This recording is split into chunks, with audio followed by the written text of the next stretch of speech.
they should be, because it looked like this guy Wolf, who's a writer, was conspiring with Epstein to do harm to me. And I didn't see it myself, but I was told by some very important people that not only does it absolve me, it's the opposite of what people were hoping, the radical left. That Wolf was a third-rate writer, was conspiring with Jeffrey Epstein to hurt me, politically or otherwise, and that came through loud and clear. So we'll probably sue Wolf on that. Hello, everybody. How you doing, Mr. President? I'm very good. We had a good time at the alfalfa dinner. We did well. I hope we did well, but it was very good. Tremendous people. So what's up?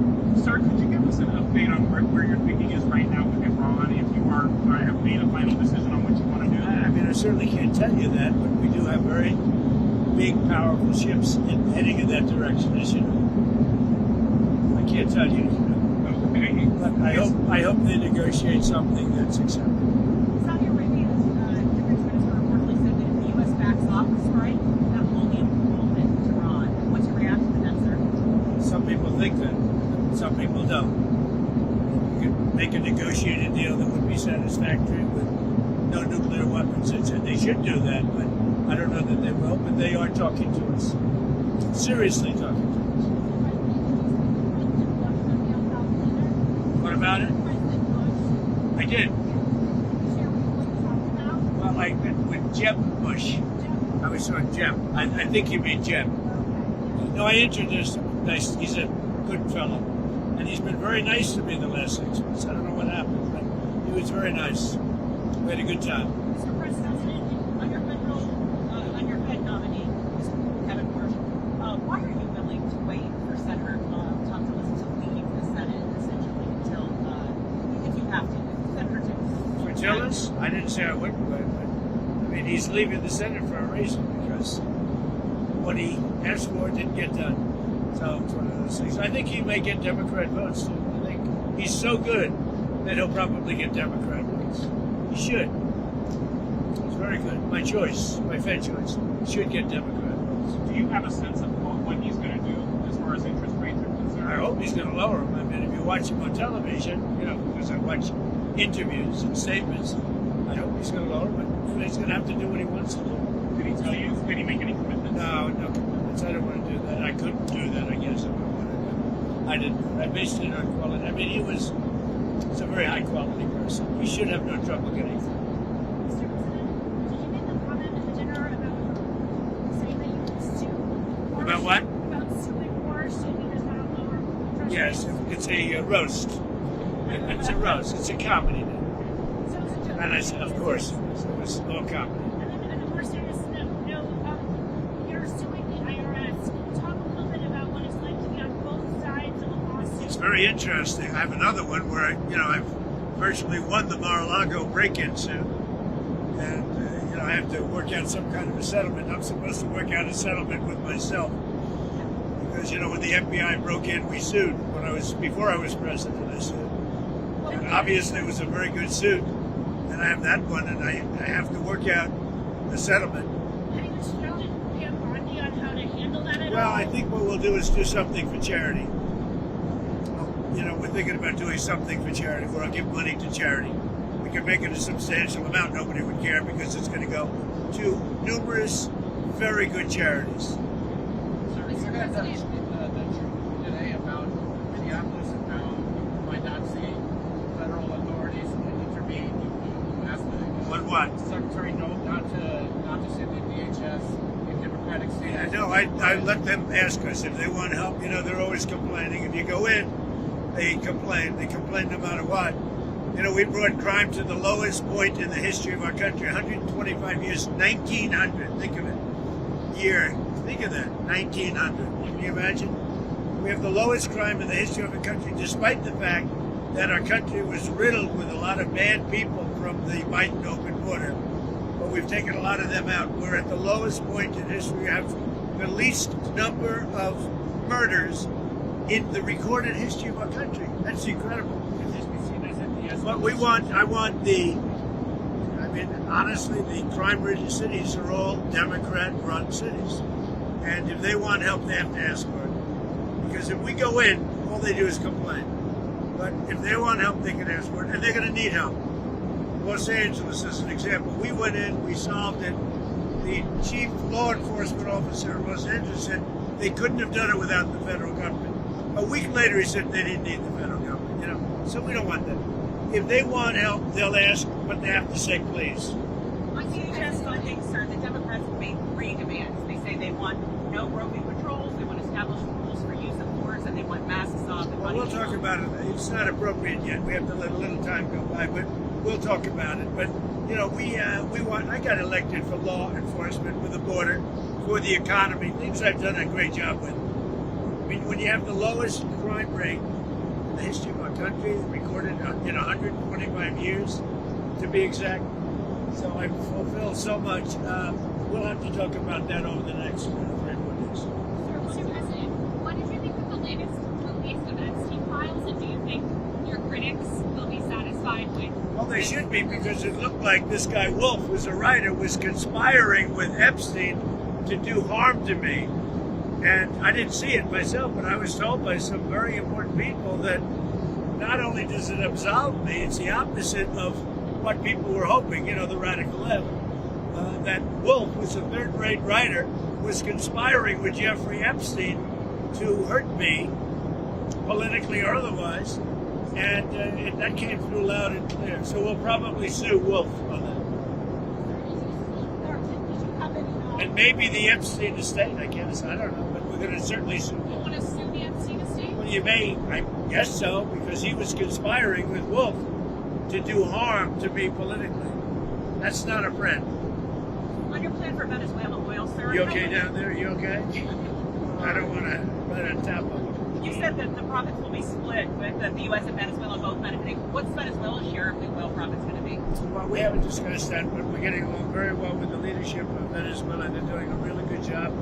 We're going to be selling a lot of oil, and we'll take some, and they'll take a lot, and they're going to do very well. They're going to make more money than they've ever made, and it's going to be beneficial to us. We're going to really, I think Venezuela is really going to turn around. I opened up the airspace over Venezuela, so that now people from Venezuela came from Venezuela here. They're going to be able to go back for the first time, go back to Venezuela and stay perhaps, or go back and see their relatives, go for a short period of time. Sir, do you think China's going to get their money back for all the money they lent to Venezuela for I don't oil? know. I don't know anything about that, but I'll tell you what, China is welcome to come in and would make a great deal in oil. We welcome China. We've already made a deal. India's coming in, and they're going to be buying Venezuelan oil as opposed to buying it from Iran. So we've already made that deal, the concept of the deal. But China's welcome to come in and buy oil. On Venezuela, do you think that Machado should be able to return to Venezuela? I'd love to be able to do something with it, and maybe putting the sides together, doing something. I think she's a very fine person. Do you think she'll be But I think I have to say at the same time, the current leadership is doing a very good job. Did you have any knowledge of the arrest of Don Lemon before it happened? Did you have any conversation? No, I don't know anything about the Don Lemon thing, but he's a sleazebag. Everyone's known that. He's a washout. Probably, from his standpoint, the best thing that could happen to him, he's getting, he had no viewers. He was a failure. He was a failed host. And now he's in the news. I didn't know anything about it. So what's your response to Claudia Sheinbaum's warning that the embargo or the restriction on Cuban oil to Cuba, could cause a humanitarian crisis there? Well, it doesn't have to be a humanitarian crisis. I think they probably would come to us and want to make a deal. So Cuba would be free again. They'll come to us, they'll make a deal. But Cuba really has got a problem. They have a problem. I know so many people from Cuba. But we have a lot of people in the United States right now that would love to go back to Cuba. And we'd like to work that out. What do you want to see from Cuba? I mean, what do you need to see to make that kind of deal? I think we're going to work a deal with Cuba. I think, we'll be kind. We have a situation that's very bad for Cuba. They have no money, they have no oil. Venezuela, they live off Venezuelan money and oil. And none of that's coming now. And then the president of Mexico, President Sheinbaum, was very good. And I said, look, we don't want you sending oil there. And she's not sending oil. Under plans for Washington, D.C.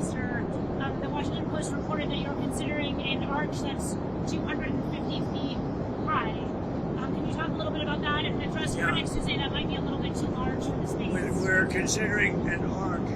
It's like the Arc de Triomphe in Paris. So for 200 years they've wanted to build an arc. There are 57 cities throughout the world that have them. We're the only major city, Washington, D.C., that doesn't. The circle prior to the bridge, the Arlington Bridge, has been waiting for hundreds of years to have this done. In fact, there are 4 Eagles that got built. But it was interrupted by a thing called the Civil War. And so it never got built. Then they almost built something in 1902, but it never happened. So we have an unbelievable arc that I think will be the most beautiful in the world being built there. It's going to be built there. It's 250 feet. I don't know what the height is. It's just appropriate for the site. We're setting up a committee, and the committee's going to be going over it, but it'll be substantial. I'd like it to be the biggest one of all.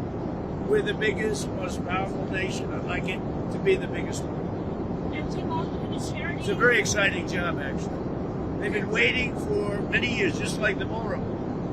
For 150 years, they've wanted a ballroom. Now we're going to put up the most beautiful ballroom anywhere in the world, as far as I'm concerned. And I could have built a much bigger one. I didn't want to do that. I wanted to be in keeping with. I didn't want it to be taller than the White House, etc.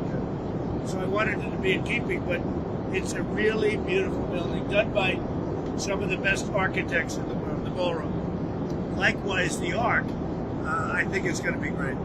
We're just setting up a committee now for the Arc. Could the money from the lawsuit that you may settle with yourself go towards paying for that arch or for the Well, we hadn't thought of it, but we're going to probably, it's sort of a strange position because I have a lawsuit like the break-in of Mar-a-Lago, and I pay myself that somehow will never look good.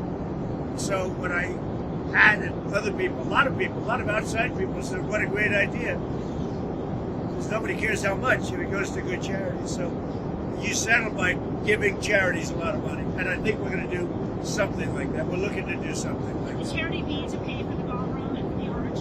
No, I don't think either of those two. I'm talking about American Cancer Society. A lot of I think they should be probably established charities. On a answer, you had. I would say established and respected charities. On a answer, you had threatened those secondary tariffs on countries doing business with Iran. We haven't seen those yet. What are you holding off on? Well, we're going to see. Look, we have a lot of things happening right now with Iran. We have a tremendous fleet going in that direction, and they're talking to us. So a lot of things could happen. And the Canada tariffs, sir, that you talked about, are those coming?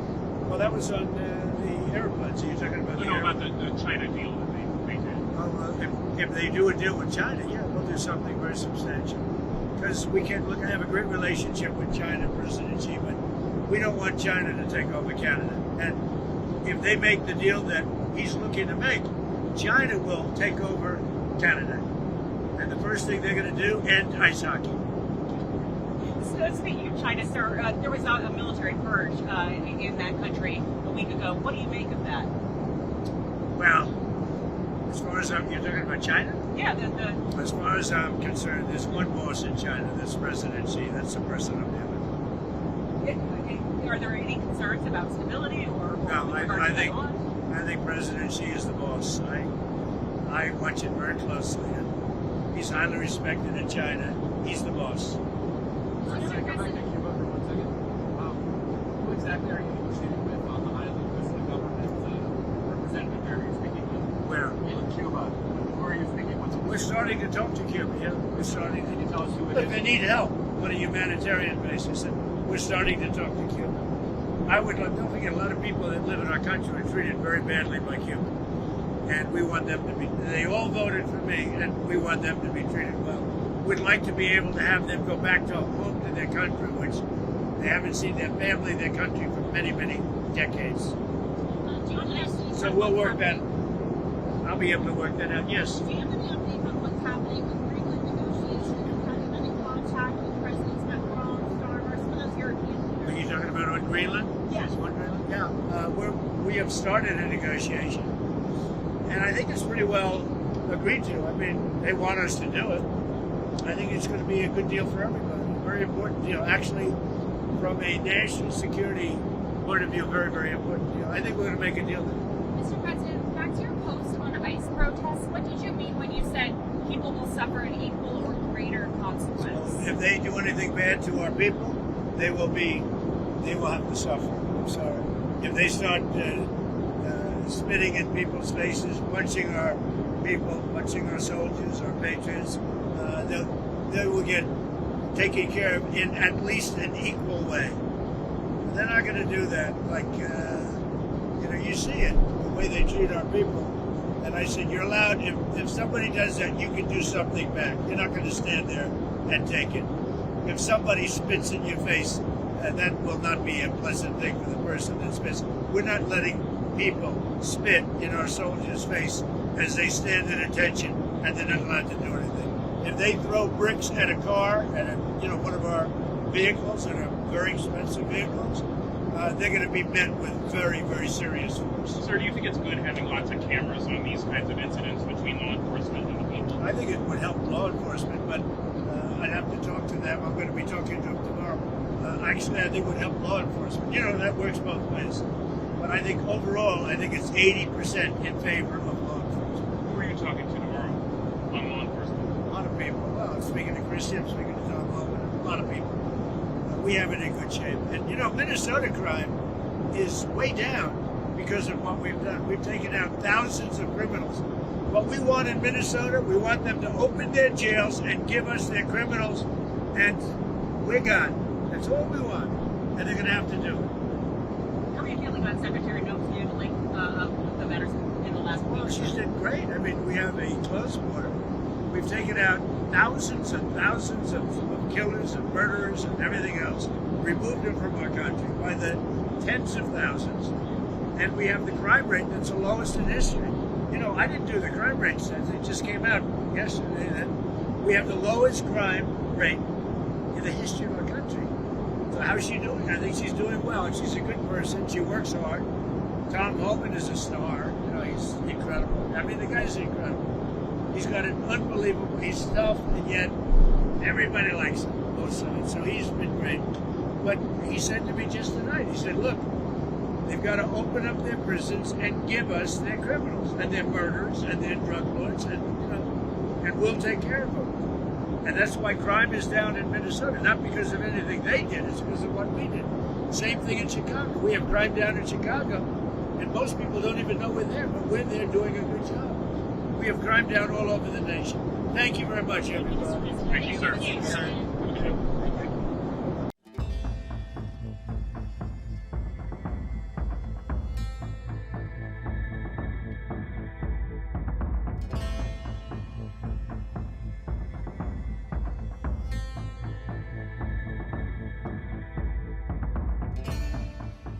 What if millions of government files were released, and buried inside them were shocking allegations involving the US president? Because that's exactly what just happened. On January 30th, 2026, the US Department of Justice dropped over 3 million pages of newly released Jeffrey Epstein files. And while officials say nothing here changes the legal landscape, one name instantly set the internet on fire: Donald Trump. So what's actually in these files and what isn't? Let's break it down. The DOJ says this release fulfills the Epstein Files Transparency Act. We're talking court records, FBI tips, emails, photos, videos, a massive archive pulled from Epstein's investigation. We are producing responsive materials under the Act. We are also releasing today a letter we are transmitting to Congress and various internal protocols associated with our review. Officials were clear about one thing. These files include raw tips, unverified claims, and hearsay, not just proven evidence. And that distinction matters. Trump's name appears largely because of his documented social relationship with Epstein in the 1990s, a relationship Trump says ended long before Epstein's crimes became public. Some FBI tips reference Trump attending social events where Epstein was present, claims of young women being introduced at gatherings, allegations tied to Epstein's broader trafficking network. Again, these are tips, not findings. Among the most explosive entries is an unverified FBI intake report from around 2020. It describes a woman claiming that when she was about 13 or 14 years old, she was assaulted by Epstein and Trump. The allegation is graphic, it is disturbing, and it is not supported by corroborating evidence, according to the DOJ. The DOJ has explicitly labeled claims like this as sensationalist and unfounded. No charges, no indictments, no confirmation. This isn't the first time such allegations surfaced. In 2016, a civil lawsuit using pseudonyms accused Trump and Epstein of rape at a 1990s party. That case was withdrawn, never went to trial, and produced no evidence. Trump denied it outright. The DOJ says the new document release does not change that reality. Deputy Attorney General Todd Blanche made a point to say the department did not protect President Trump. Can you assure the American public that President Trump, like every other prominent person whose name came up in relation to the Epstein files, that all documents, photos, and anything relevant to him connected to the case are being released? I mean, yes, I can assure that we complied with the statute, we complied with the act, and there is no, we did not protect President Trump, we didn't protect or not protect anybody. I mean, I think that there's a hunger or a thirst for information that I do not think will be satisfied by the review of these documents. And there's nothing I can do about that. But President Trump, of all the people in Washington, D.C. and around this country that have said for years the same consistent message about Jeffrey Epstein is President Trump. And so there's not been a change of course or anything, and certainly his direction to the American people and the Department of his direction to the Department of Justice was to be as transparent, release the files, be as transparent as we can, and that's exactly what we did. Meaning, if Trump's name appeared in documents, it stayed in.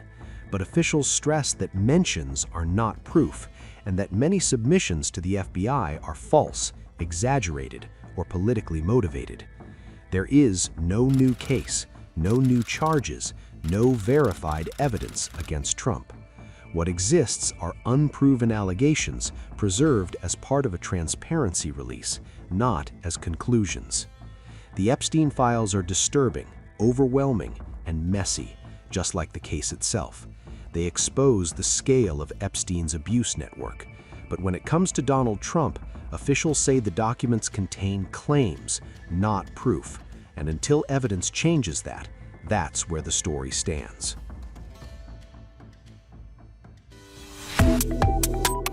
Subscribe to One India and never miss an update.